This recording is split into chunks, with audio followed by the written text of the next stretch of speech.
Olá a todos, sejam bem-vindos a mais um encontro semanal de TI para concursos. Eu sou o professor Fernando Pedrosa e essa semana estaremos falando sobre UML.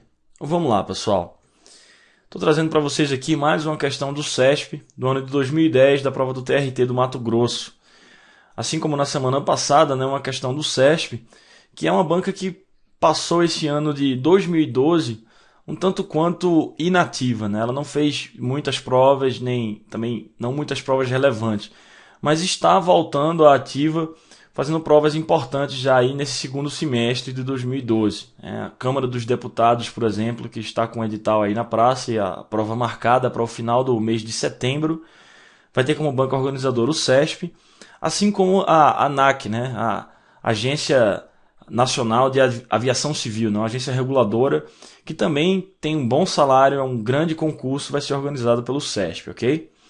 Por isso estou trazendo aqui algumas questões nos nossos encontros para vocês já irem se acostumando ao estilo dessa banca. Lembrando que existe já um curso gravado por mim de Gestão e Governança de TI em exercícios especificamente para o CESP, onde eu abordo IT, o COBIT, CMMI, MPSBR, e em breve eu vou gravar a parte de engenharia de software também para o CESP, justamente porque é uma banca que está voltando a fazer grandes concursos aí, então muita gente vai se interessar por isso. Bom, muito bem, mas essa semana nós vamos ver essa questãozinha aqui de UML do CESP de 2010, que vai servir para a gente resumir e relembrar um pouco os tipos de associações, de relacionamentos na UML, generalizações, coisas desse tipo, ok? Então vamos lá. Com relação a diagramas de classe da UML, assinale a opção correta. Letra A. A navegação em uma associação ela é unidirecional, da esquerda para a direita e de cima para baixo, a menos que seja explicitado o procedimento contrário. Absolutamente nada a ver, pessoal. Nada que foi dito nessa letra A está correto. Vamos lembrar lá os tipos de relacionamentos na UML. Primeiro você tem as associações, que podem ser associações simples, que simplesmente dizem que instâncias de um determinado elemento estão conectadas a instâncias de outro elemento, por exemplo, duas classes, ok? Associação simples. Aí a gente tem a associação por agregação, que é aquele relacionamento parte-todo, onde as partes podem existir sem o todo, ok? É um relacionamento parte-todo, porém não muito forte, Ou seja, você tem aquelas partes, de certa forma, independentes do todo. O exemplo, se eu não me engano, que eu uso na minha aula teórica de UML, lá no nosso curso de engenharia de software, é o relacionamento entre clube e pessoas. Pessoas podem se associar ao clube. Então, o clube ele agrega pessoas. Então, é um relacionamento parte, todas as pessoas fazem parte do clube, por exemplo. Só que é um relacionamento que não tem tantas restrições como na associação por composição, que é o terceiro tipo de associação. Associação simples, associação por agregação e associação de agregação por composição. É o terceiro tipo de associação. Quando é só agregação, pessoal, como eu falei para vocês, a parte pode existir sem o todo. Nesse exemplo que eu falei, clube agrega pessoas. Um clube agrega N pessoas, por exemplo. Mas aí eu pergunto a você, se o clube deixar de existir, as pessoas deixam de existir? Não necessariamente. Então, nesse caso, é só uma agregação. Mas lá na minha aula teórica eu dei um exemplo de composição. Associação por composição é um tipo de relacionamento todo-parte, porém mais restrito, mais forte. Ele tem uma semântica um pouco mais forte. Ele quer dizer o seguinte, você tem um todo que é composto pelas partes, mas as partes não podem existir sem o todo.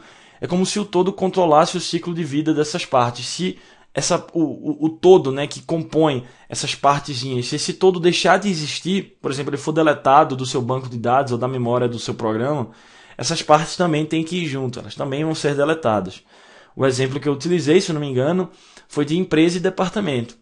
Uma empresa ela é composta por departamentos. Ok, aí eu pergunto a vocês, pessoal, faz sentido se uma empresa deixar de existir, o departamento da empresa continuar existindo? Não faz o menor sentido, porque a empresa controla o ciclo de vida das partes, que nesse caso eu falei para vocês são os próprios departamentos dela, ok? Só estou relembrando aqui, tudo isso a gente já viu no nosso curso teórico lá do ML. Beleza, esses são os três tipos de associação. Aí a gente tem os relacionamentos de generalização, que são nada mais do que a herança da UML, né?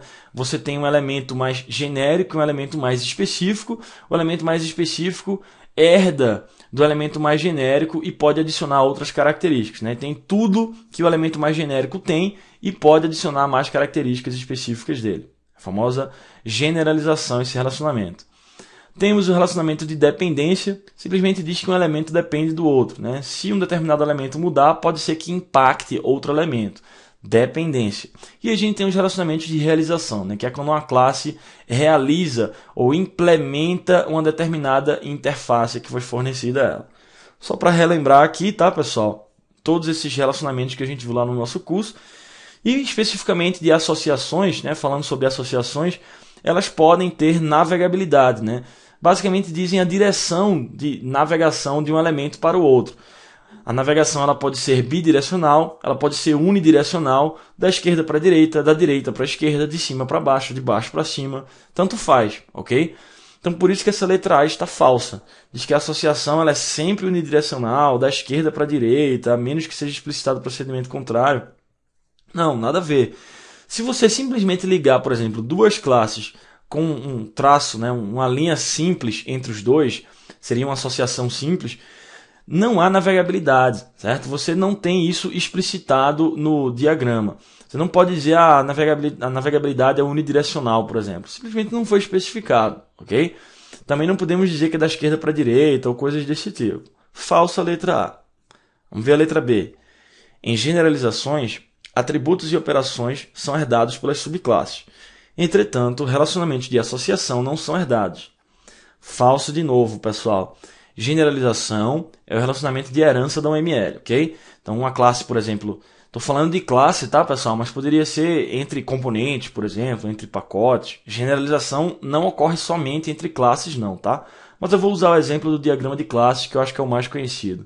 Então, você tem uma classe A, que é a mais genérica, uma classe B, que herda dessa classe A e é uma classe mais específica, né? Superclasse A, subclasse B. Beleza. E vamos imaginar que a subclasse B seja uma classe genérica para uma subclasse C. Então, A, B e C. A é a mais genérica, B é a do meio e C está na ponta ou embaixo da hierarquia como a classe mais específica. E aí o que a questão está dizendo é o seguinte. Se eu disser que, vamos lá, C herda de B, né? Nesse meu exemplo, pessoal. Então, C vai herdar atributos, operações, características, ok. Mas quando C herda de B, ele também não herda as características, os atributos, os relacionamentos com A? Herda. Pessoal, existe uma propriedade do relacionamento de generalização da UML chamado transitividade. Então a generalização, a herança na UML, ela é transitiva. Então B herda de A, C herda de B. Então eu também posso dizer que C está relacionado a A. Eu herdo tanto os atributos, operações, quanto as associações por transitividade em toda aquela hierarquia de heranças ali, ok? Por isso a letra B está falsa quando diz que relacionamentos de associação não são herdados. Beleza, vamos ver a letra C. A letra B está falsa, né? Vamos ver a letra C. Em uma associação entre duas classes, a própria associação pode ter atributos. Nesse caso, usa-se a classe de associação. Aí está verdadeiro, né, pessoal? Também mostrei exemplos disso daqui na nossa aula teórica. Vamos imaginar o seguinte. Você tem a classe empregado, né, e a classe empresa, por exemplo. Beleza, funcionário e empresa. Aonde é que você colocaria o atributo salário, pessoal? Fiz essa mesma pergunta, se não me engano, lá no curso teórico que nós vimos. Onde é que você coloca o atributo salário? É em funcionário? É na empresa? Não, porque na verdade o salário ele não é nem da empresa nem do funcionário. O salário é um atributo da associação entre o funcionário e aquela empresa. Veja, você pode trabalhar para, sei lá, para a IBM e ter um salário com ela. Ok. Ao mesmo tempo, você pode trabalhar para Microsoft e ter um outro salário para essa segunda empresa. Então, na verdade, salário é um atributo do relacionamento entre os dois elementos, ok? Então, você não vai botar nem no elemento nem no outro. É um atributo da própria relação. Então, é exatamente isso que está falando a letra C. Por isso ela está verdadeira. Ó. Em uma associação entre duas classes, a própria associação pode ter atributos.